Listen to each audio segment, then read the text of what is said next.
Welcome to the Grand Collaborations, a part of the Grand Podcast.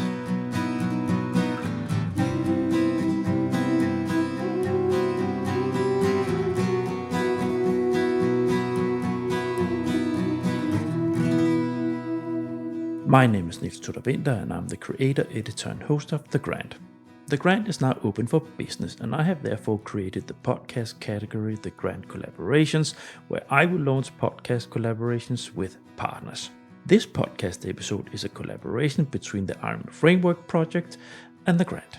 The RM Framework Project is the next step in strengthening the role of research managers in Europe. With EU funding, a consortium is now developing a European qualification system for research management.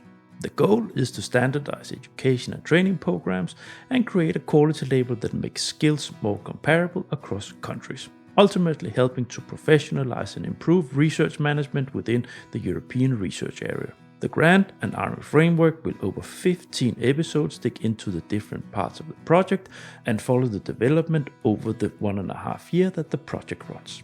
Here in this 7th episode, we zoom in on the Spanish pilot. With me I have Director for the International Area, Cristina Borrás from the University and Research Grants Management Agency, and European Projects Officer Cristina Bosch from Generalitat de Catalunya. First, they share details about their research management training scheme, and then we have a conversation about how they work as a pilot in the project. Here, we zoom in on how the handbook and the quality label have helped them in their work to further improve the trainings. Great content. Please enjoy.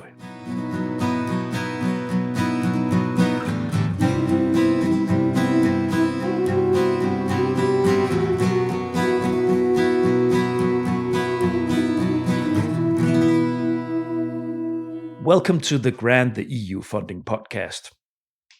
This is a podcast episode in my collaboration corner, and it's the RM Framework series that I'm recording for here. And it is the series from the RM Framework project that we're rolling out. We have 15 episodes. We have reached episode number 8 or 7, depends. We have a little bit with an episode. Now we have reached the episodes where we are presenting the pilots in the project. So the project is on developing training, new training, standardized trainings for research managers throughout Europe. And we've reached the pilot cases. We've had a couple of pilot cases being introduced, and today we're going to look at the Spanish pilot case. And Cristina, welcome. Hello, good morning. Hello, good morning. Thank you for having us. It's a pleasure to have you in a second. I will let you present yourself. So this project is, as I said, about training, and today we're going to talk about how you are attacking, so to say, the pilot activities in the Spanish corner in the project. So that's what we're going to zoom in today: how you're using the handbook and the quality label, how you're working with that, and what kind of training activities you already have in your corner. So that's the frame of this conversation. So before we do anything else and start the conversation, please present yourself. So Cristina Borrás, can you start? Yes, thank you. So I'm International Director at a funding agency named AGAUR, which is located in Barcelona, Spain. So I bring extensive expertise in research management in terms of funding and policy implementation, but as well on EU funding projects management. And I also been supporting our research management community for my region for a long time. And I've been involved in the ARMA expert group for professional development and in the different EU research management projects, the first in the RM roadmap and now in the RM framework. Super. Thank you. And Cristina? Yes, hello, Niels, and thank you for the invitation. And hello, everyone listening. My name is Cristina Bosch. I'm project manager at the international area of AGAUR, where I work alongside with Cristina Borrás. I have been managing EU-funded projects from different EU programs for the last 15 years. And as part of the RM Framework project, I have also been directly involved in the pilot testing process. Super. Thanks. Now, let's just get right at it. So, the first section we have here that we're going to talk about is the research management training that you have already that you have developed in your corner, right? So, who wants to fold this out? Thank you. I will. So I want to give you a bit of background of where we are in our training, because we've been developing or supporting research management for a long time, as I said, and we've been running different trainings for many years through this network of research management and giving to some broad spectrum of the EU projects support life cycle, and delivering capacities to on only the funding and different specific perspectives of the management in different sense. So over Mhm. time, these trainings have brought some strengthening the research management professionalization and collaborations of the people in the region. So after several years delivering this informal training, we took a significant step forward, and we thought in formalizing and consolidating the training through a partnership with the universities. Mhm. So this is really important for us as we move from this ad hoc activity to building a more structured and recognized educational offer. So now we have run 3 editions on this research management training, which has been organized jointly with 2 universities, University Rovira i Virgili and University Pompeu Fabra, and Mhm. our agency, as combining their academic expertise, but also with our policy and more global funding perspective. Ah, and this, like with the other two guests that I've been having for the other pilot programs, they shared a little bit on the approach. So can you share a little bit about just put a little bit more words on how you build it up and what works well? Because of course it has a certain success since you have been invited in a partner in the project. Yes, well, as I said, this training has been running for 3 editions now. So we launched this research management 360 training on EU project management with 2 formal micro credentials in this last edition. So the Mhm. training is based on the pre-award phase and another one based on the post-award phase. So the macro credentials, each of them cover different modules. The first one covers 5 modules, so more focused on EU funding system and the era priorities and policies. Then the core structures and the consortium building, other cross-cutting issues including open science, gender dimension, or citizen science, and Mhm. impact and innovation management and proposal design. The training on the post-award phase is based more in the agreement management, ethical aspects, consortium governance, financial reporting, and audit processes. And as well, we included specifics on how to deal with the lump sum funding. These modules have been very planned and focused to be hands-on, practical in terms of delivering experience of the trainers to Mhm. the participants. So ensuring that it really reflects a very a very practical view on how to implement the projects. Yeah. And can you how if sorry if I forgot if I didn't catch that, but how long have you been running this program? This program through the universities, we've been already running into 3 editions. Uh-huh. Okay. And as far as I can hear, you sort of reflect quite well the reality of being a research manager, what they need to learn, because it's that is, I guess, the biggest issue, right? With research, it's a new sort of position and area where you need to sort of grasp the different corners that they are covering in the university world. There. Yeah, well, in fact, this training responds to a really growing demand in the university and research performing organizations in our region, Yeah. as we've been having very good participation in Horizon Europe and we have a very growing demand of research management professionals. So, in this sense, we are supporting this demand by including newcomers to these institutions. Mhm. Christina, do you have anything you want to share before we move on to the next block? Yes, maybe I will just add that the participants in the training are mostly at the beginning of their career in research management with up Yeah. to 2 years of experience. It corresponds to the first stage of the RMcomp framework. And you were also asking about what works well in our approach. So we offer the training in a modular format and in person. And that was a deliberate choice. And I think it's important to mention because we wanted to maximize the interaction among the participants, but also with the trainers.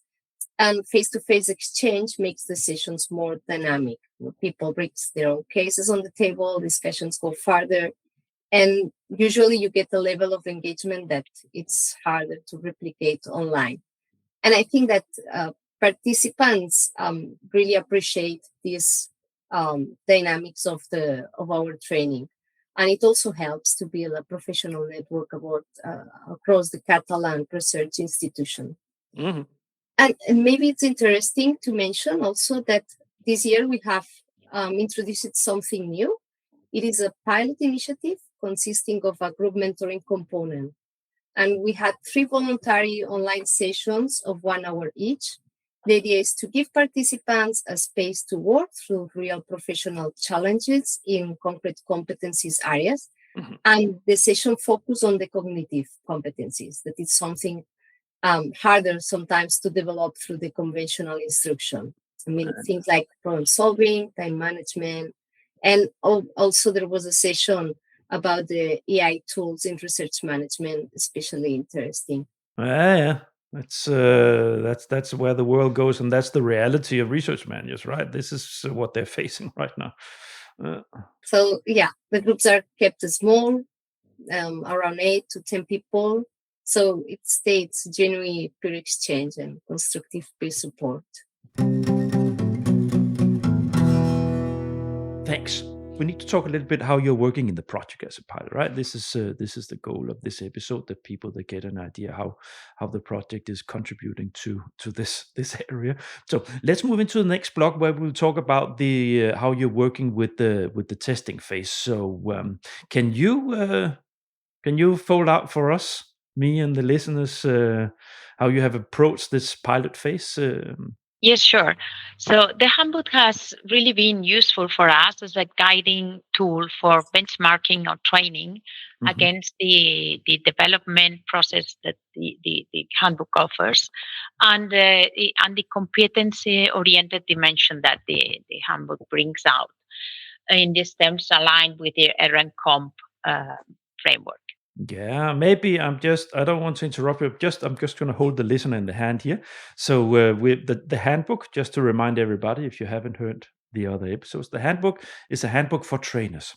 So the handbook gives a structured approach to how to build up trainings for research managers out there. And it's supposed to be a generic tool that can be used across different university systems and education systems and approaches in different countries. So yeah, sorry for interrupting. I just wanted to, yeah.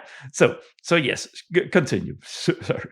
So, as an existing program, in our case, it has been really enriching experiences. This has allowed us mapping our own processes against these processes that the handbook offers in a very constructive view.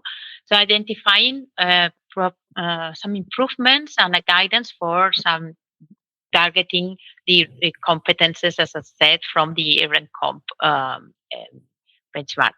So in this regard, we benefited from the advantage of working as we already had real participant data and well-established operational processes, but we were not originally designed a training and a competence-based program. So this exercise really contributed for us to have this exploratory view on how to address better the competences and have this valuable orientation on defining the learning outcomes will really match our objectives. Super. So this is also when we had the conversation with the people from Germany that has been involved in sort of structuring the handbook and so on. This is exactly what it's supposed to do, right? To sort of give inspiration and input, quick critical mass to existing programs. So yes, Cristina, you wanted to say something? As Cristina Borrás just explained, the pilot gave us the opportunity to do a competence mapping, and it was very valuable because this edition was the first time in our training that we formally engaged with the RMcomp. So we initiate a process. I work it into layers. The first, our course planning team went through each module and mapping which RMcomp competencies the training program was designed to develop. And then at the end of the training, participants did their own self-assessment. So we asked them which competencies they feel they had acquired. Comparing the two perspectives, there were some interesting discrepancies and gaps that emerged because transversal competencies such as creativity or critical thinking, strategic planning, were not formally built into the training design. We had not explicitly planned for them, but participants say that they had developed them. So it reflects something relevant for us, that the training is fostering more competencies development than we had designed for, which is actually good news. But it also tells us something important, which is that if we don't make these things explicit, we cannot build on them intentionally. Yeah. But I'm so happy to hear this because this is exactly what the project wanted to do, right? It wanted to take good and strong partners throughout Europe that have started pioneering, so to say, training programs for research managers, and then giving critical mass to lift your own capacities to strengthen these things. And so I'm very happy to hear this. Anything else was there some realizations working with the handbook besides from this? Did you meet some bottlenecks or challenges with introducing it or working with it? Yes, of course. I mean, it's always a different way of working. It's always, you always struggle with some drawbacks in this sense. So I think the handbook is very well organized in this sense. So we had to go through it and go through our processes and really start building on what we wanted to deliver again and measure each of the phases and we were in. But finally, we found that this was a very complete exercise to have some kind of assessment on the way we were working now and identify some possible improvements, as I said. So these are going to be introduced in our next edition, as we found that we were not covering all the we did not identify in our case all the competences that we were really covering in the different modules. So this is a good examples of what the handbook can support different trainings on. Super. Now let's just move into the next block here where we will talk about why the RMA framework matters at the EU level. And in this section, we're also going to talk about the quality label because that's the second important thing, right? That you pilots you're working with. So, but first, why research management training differs across countries? Have you been exchanging in the project about these things? Can you share a little bit? Shall I? Yes. Well, I think you know that research management has not a proper career development progression in many countries. And so the training has had up to now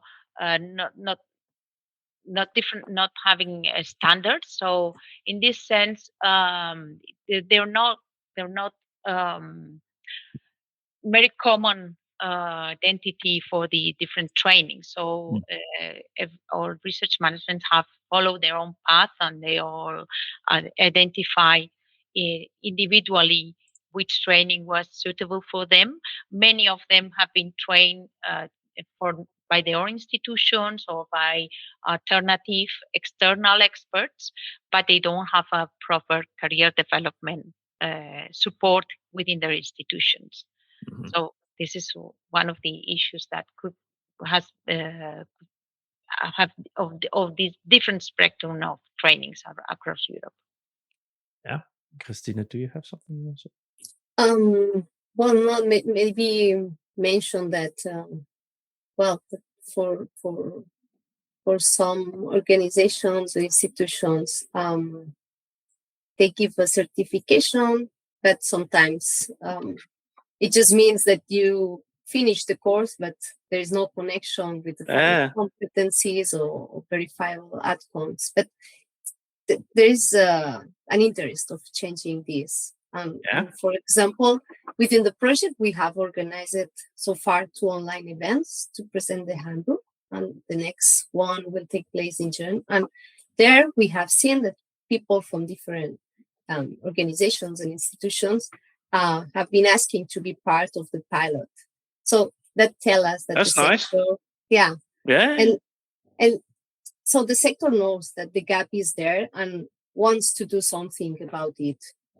And that is exactly what the RM framework is designed to address by establishing the RMcomp as a shared reference across the area and provides a common language that allows interoperability for training providers to articulate what they are developing and at what level and for which professionals profile. Yeah, and it's exactly this, right? So one thing is that you have the training courses and how they are structured and so on, and what you're teaching them, what they're acquiring of knowledge and capacities. But another thing is that's the equal importance of it. That is exactly the quality label, right? That is the stamp, the the stamp of saying this is a common step. So when it's that quality label, then the training has covered the things, the basics that you would need to acquire when you are a research manager. So are you sort of promoting the quality label? Is there any way, are you some way that you work with the quality label in your work when you talk to possible universities to work with us? Yes, of course. We've been exchanging some experiences with the university research managers, and they all agree through our sessions and the workshops that we have that they need more qualified, standardized programs and trainings. But of course, these references to the RMcomp is, I think it's going to be a benchmark for all institutions to start working on possible career development paths and supporting research management training and of course identifying which is the gaps that they already have. Thanks. I think you covered this quite well. And we are moving towards the end of this conversation. They are fairly short and rounded episodes, these pilot episodes. Now, my last blog here, expectations and final reflections. Now, it's always good for the guests and you as a partner, right, to share a little bit with the listeners. So, do you have anything, advice for institutions that are building these training offices for research managers? Is there anything you want to share? Yes, sure. Our main recommendation is to begin with a rigorous competence mapping exercise before advancing on the content. And the RM framework handbook outlines a clear methodology, which is, as we mentioned, selecting the competencies that match with your target audience and the level in the RMcomp. and then identify the learning outcomes to guide both curriculum design and assessment. And although this approach is maybe more demanding than starting from the content, sometimes the resultant training programs are more coherent with their goals. And even for institutions that already have operational training programs like us, the mapping exercise remains very valuable. As we experience in our pilot, it can surface assumptions and perceptions gaps that will otherwise remain invisible.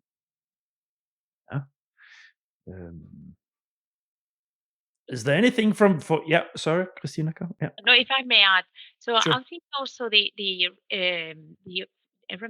framework will bring more interoperability across countries, because up to now, as I said, we already have some quality assurance mechanisms, but they do not offer this EU-wide overview to really match which are the right competences that we need and these learning outcomes that we can show our of professionalization to other countries. So I think this will bring up now a wider mobility and interoperable arena where we can all work on. Yes, because that is, of course, also part of this, right? That if you have a certified, so to say, if you have been trained in this with this quality label in Spain, you will also be able to work in Germany or in Denmark or in Greece. So that's part of the whole idea of this, right? That the standardization makes it easier for research managers to work in different places without having to proving different code, like specifically each place, but there's sort of a common understanding of how this is. Yeah. Any final reflections here before we you want to share with the listeners about being in the project? Or Well, as we already said, I think it's going beyond where we are now. That we don't have any structural support for career development. So I think this would be a really good tool also for institutions to support the adoption of career paths to research managers, as well as a common understanding of the progress and the needs and evolving needs across Europe. Cristina, do you have something you want to share?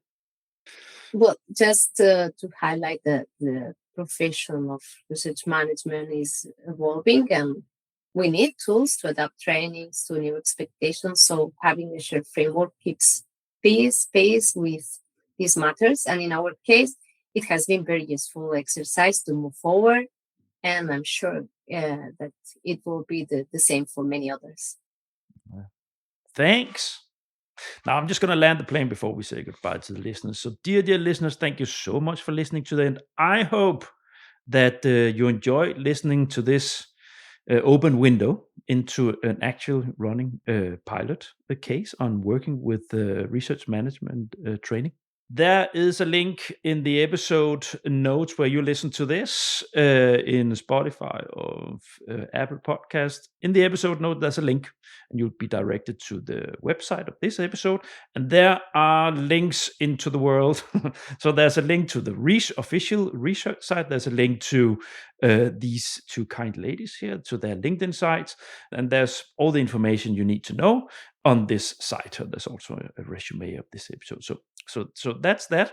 And if you are in there, you can also browse around and check out the rest of the episodes in this series. If this is the first episode you listen to, you can click in and listen to the rest. There's 7 other episodes ready for you there. So and then, of course, you can browse around the Grant podcast universe. There's lots of info that should be interesting for you if you're interested in this EU funding area. Cristina and Cristina, thank you so much. Thanks a lot, Niels. Thank you. Yeah, Thanks to you. It's been a pleasure to have you. Bye. Now let's say goodbye. Bye. Bye. Thank you. Thank you. You have been listening to the Grant Collaborations, a part of the Grant podcast. This podcast episode is a collaboration between the RM Framework project and the Grant. All episodes in this RM Framework series have their own site on the Grant website. You'll find the link to the episode site where you listen to your podcast. On the site for this episode, you will find links to Christina's and Cristina's LinkedIn profiles. Further, there are links to the University and Research Grants Management Agency, Generalitat de Catalunya, the RM Framework website, the project LinkedIn site, and the RM Framework podcast series. Next episode will be released in 6 weeks' time, zooming in on the Hungarian pilot. You can, indeed, look forward to that.